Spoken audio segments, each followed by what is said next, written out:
Hey folks, so like it or not, mirrorless cameras are making a huge surge in the market. More and more people are shooting with them, but for those of us who are coming from DSLRs to mirrorless, the ability to use your existing lenses on the new cameras is a big plus. Today I'm going to look at the 3 adapters that will let you have autofocus and VR and metering using your Nikon F-mount lenses onto Sony mirrorless cameras.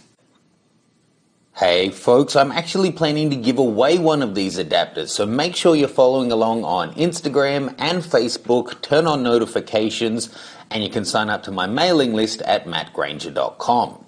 So 2.5 years ago, I got the first Comlight prototype, which was the first one on the market that would do Nikon to Sony, and I was honest, it was a prototype, but it was worthless. It didn't get a single shot in focus, and you have to be honest, I couldn't recommend it to anyone, but I made it clear it was a prototype and not what was going to ship.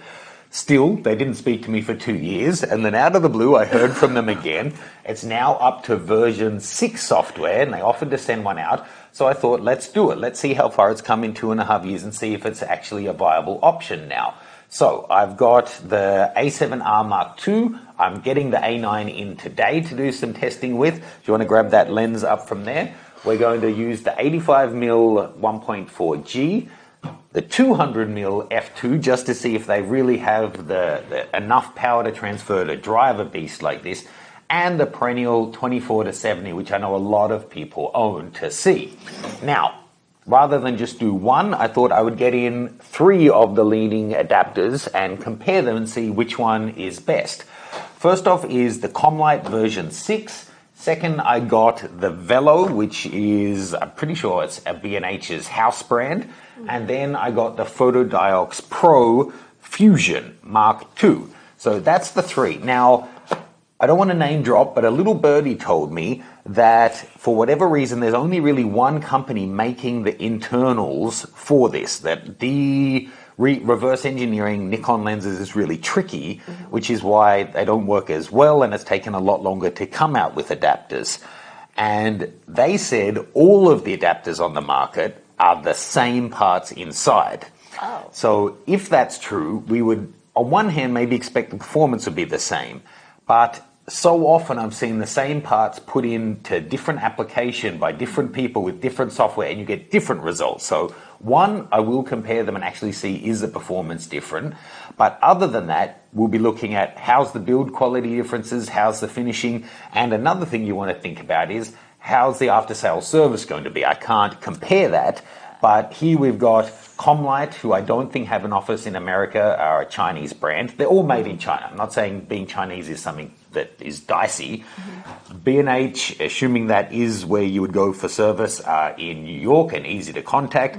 And Photodiox are also an American-based company with offices and contact numbers and service and support here. The other thing is $400, $400, $350. So let's see if the performance bears out or if there is an obvious front runner here. Now, something that immediately strikes me is the boxes are exactly the same. Yeah. So maybe it's more than the internal components that are the same. The boxes are even the same. What? Okay, spoiler alert. As we opened up and had a look at the Comlight, I found the build quality was just fine. But as we opened it up and compared it to the Velo adapter, we found they're exactly the same product.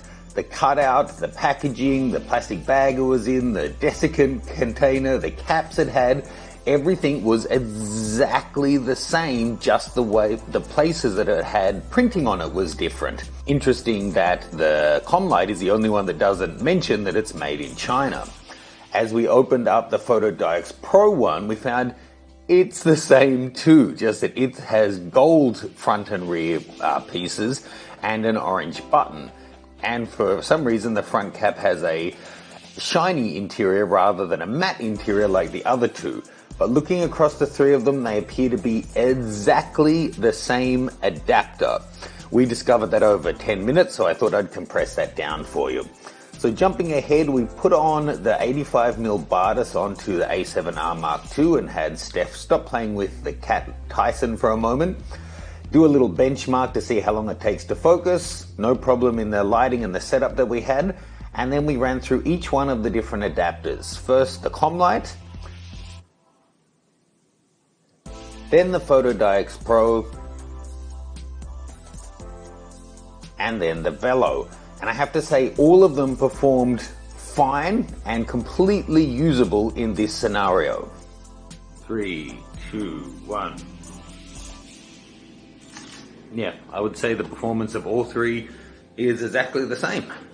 Big surprise.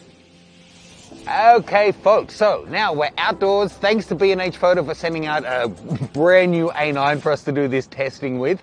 I've got the COM light attached to my 200 f2, and now we're going to run through and try each of the different adapters, see if they can focus via the A9 to the 200 f2. We'll also do the 24 to 70 and see if this trend of them being actually useful like we found on the A7R2 continues. Chin down. Okay, there I've got the point right on her eye. Let's go to closest focus and see how it does at bringing her back. A back, a forth, a back, and then nailed it, and it got it. So not super fast, but for a non-moving subject like this, not too bad. From furthest focus, this is the COM light adapter.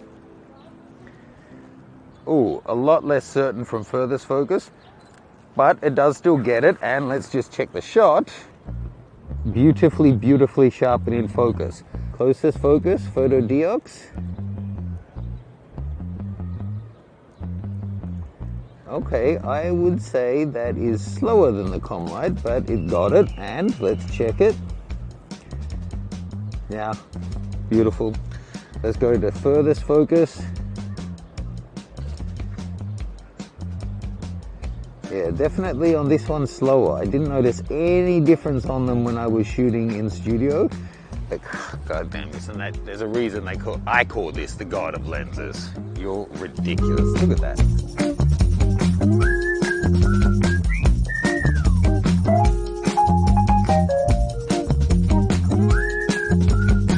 Three, two, one. A quick thing and then a slow little hunt. Not ideal. It's going to get there, but I would say slowest. The Velo isn't getting it. What can I say? Although I don't know that this lens is actually officially certified for all these adapters, so let's try the 70 to 200 in its place. Okay, so on the eye, COM light, round 2, closest focus. Let's do it. That was, I'm impressed with how fast that was. Let's do it from furthest focus. Yeah, that's working. Yep, that's going to be on her eye from closest focus. Okay, so they just seem to work better with the 70 to 200. The Photodiox again, completely usable. So testing out the 70 to 200, note this is the latest E variant. I found they all performed really well, and overall I would say the Velo performed the best. It was actually really impressive just how well it did perform, but the other two were doing just fine as well.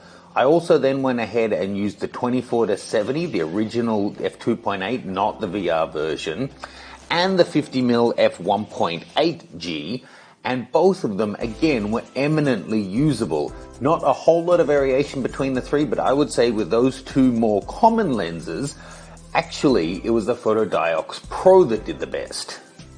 If you want to get involved and win the Velo adapter, folks, make sure you're following along on Facebook and Instagram, turn on notifications and get involved with the post. It's a great performer, but seeing I need it for my 200 f2, it's not the right one for me. Okay folks, so I'm summarizing down several hours worth of playing with them to give you my summary, but I can say I'm really happy to say that after 2 and a bit years of a hiatus of testing adapters, they've come a long way. When I first tested the original COM light, it really was useless. I didn't get a single shot in focus. It was a complete disaster. This is a completely different ball game. I still maintain that hardware-wise, these are exactly the same adapter. And being that the case, you might think, okay, then let's just look at price and who I think I'm going to get the best after-sales service from. I think they're two important criteria anyway. But it's not as simple as that. because the firmware makes a difference, and for whatever reason I got different results using the same conditions, the same cameras, not moving anything. We still got different results. The Velo couldn't focus the 200 f2. I didn't get it to do a shot in focus at all, whereas the other two got a reasonable result. With the 85mm f1.4G, all three of them performed equally well, and in that studio situation were just fine. For whatever reason, the Velo seemed to do best on the 70-200 and fine on everything else except for the 200 f2. I would say overall, probably the Comlight was the most consistent performer, but then the Photodiox Pro was the fastest with the 24-70 and the 50. So how do we interpret all of that? Well, with the Comlight and the Velo both being $400 and the Photodiox Pro being $350, that's a big point in its direction. You have to think about your history with the brands and who you trust and who you want to put your stock in. I have no reason to distrust any of them, and the performance, I have to say, in this kind of shooting, except for the instance with the 200 f2 and the Velo, I think was usable. And what I mean by that, no, you're not going to get native performance using the 70-200 on one of my Nikon cameras or a Sony 70-200 on the Sony camera. You will get faster results. And if you're relying on it for really fast focus and tracking and that kind of thing, then I think you're still going to want to go for native lenses. But in those situations that I was in where you're shooting a subject that's pretty much staying still, they were all usable. Even the eye tracking and the face tracking, it was all working, it was detecting it and keeping with them, and I'm really impressed. I really thought the conclusion of this video was going to be wait a few more years, the technology is not there yet. But all three of them are doing quite well. So thank you for watching. Let me know your thoughts. Check out each of the different products in the description below. You can see links straight through to them. They're at version 6 for a couple of these already, so no doubt there'll be even more coming. And check when you get yours that the firmware is all up to date, because that is obviously having a big impact on the final results we're getting. Hope you found that useful. Leave me your thoughts. See you soon.